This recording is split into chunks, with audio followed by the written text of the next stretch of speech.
Nearly no one seems to trust the federal government, yet nearly all Americans want an effective government and a politically independent civil service. That's the gist of a national public opinion poll conducted recently by the Partnership for Public Service. We get details now from the partnership's CEO, Max Stier. Max, good to have you back. It's a pleasure to be here. Thanks for this conversation. Tell us what prompted the idea for this survey. What was your impetus here? So we have, for the last several years, been thinking very much about the relationship between our society and our government as an essential element of our democracy. We've largely focused on issues around trying to help our government be more trustworthy.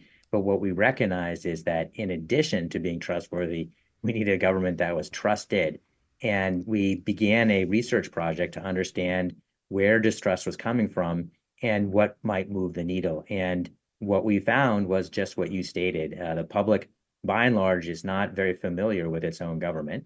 They do want an effective government, and they want civil servants that are chosen on the basis of merit. They don't believe that's what they're getting.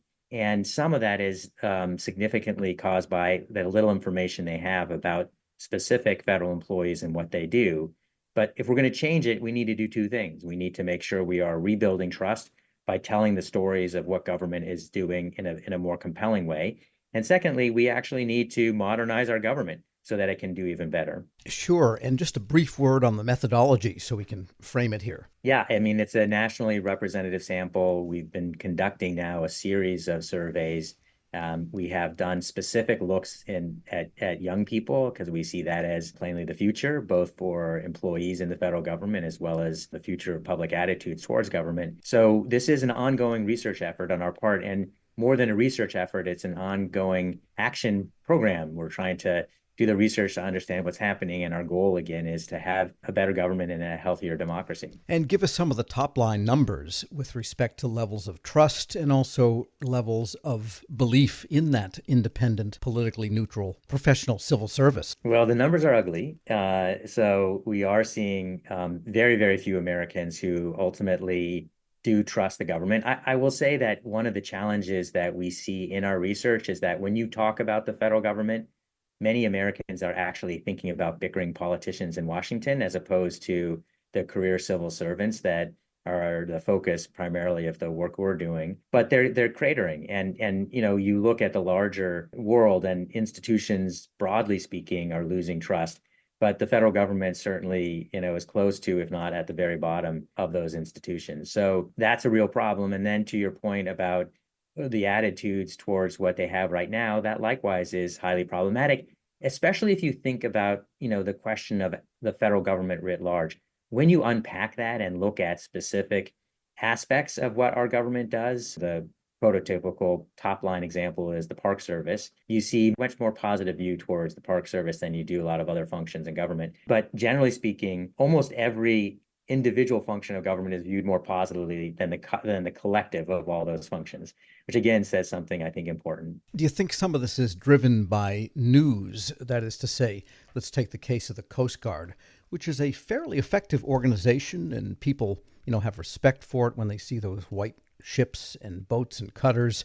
And yet the Coast Guard, all you hear about it in a news sense is the ongoing try to clean up of the sexual scandal they've had at the Maritime Academy. Or for every IRS employee that really works hard to help that individual taxpayer and resolve their issues, you've got a Lois Lerner that can dominate the headlines for a month or 2 months. Could that be part of the issue?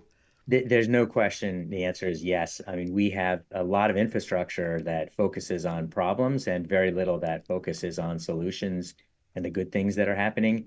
The media is undoubtedly a consequential part of it. I would also point to the entertainment community actually as being even more powerful than the media. A lot of perceptions are driven by what you see on cable shows or on the big screen. And the very savvy agencies actually have investments made in relationships with Hollywood and the entertainment world to improve their image. So you look at the FBI or the Defense Department, they actually understand this and they invest in a way that a lot of other agencies neither have the resources nor the leadership that is willing to make those investments. So there's no question, and it's a big problem. It wouldn't be a problem if it were a fully accurate representation of what's going on. But as you suggest, the good stories do get lost. And as you have covered so generously. It's one of the reasons why we do the Service to America medals, the Sure. SAMMys, so we can balance out a little bit of the equation. We're speaking with Max Stier, President and CEO of the Partnership for Public Service. And the other factor could be the low level or the low quality of civic education in the country, which, let's face it, public education doesn't really concentrate, it seems, that much these days on even the basics of what are the branches of government and how are they created, how do they interrelate, and why are they formed that way, dating back to the founding. And I think a lot of people just have no idea of any of that. You're correct. I think, the longer term solutions here are really seeing investments in earlier education about how our government works. I mean, again, this is not an effort to hide problems, but it's an effort to help people better understand not only what we have today, but how we get something better. And we're very focused on an agenda of reform. The reality is that for civil servants, they're operating in ancient systems that haven't been modernized, and they should be. And that includes not only technology, but the basic rules themselves that were constructed for a different era. And frankly, our leadership in our government, in Congress and the executive branch, and in the private sector is simply not paying attention to this in a way that hurts, that therefore it hurts everybody. We need an engaged public. We need engaged leaders to modernize our government. And I would say like the bones are strong.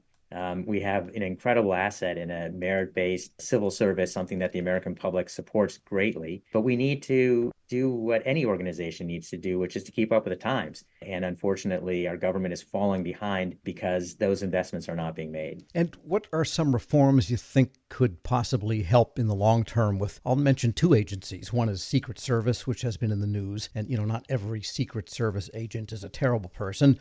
Most of them really want to protect their protectees and the currency and the many other missions people don't realize the Secret Service does. The other one is the Bureau of Prisons. Recently, I think in the past spring, they were forced to close down a prison after so many revelations of abuse of female prisoners and so forth. And yet, not every correctional officer is a terrible person. The majority do want to help and rehabilitate. What are some reforms that could, I guess, marshal the best in the public servant? Right.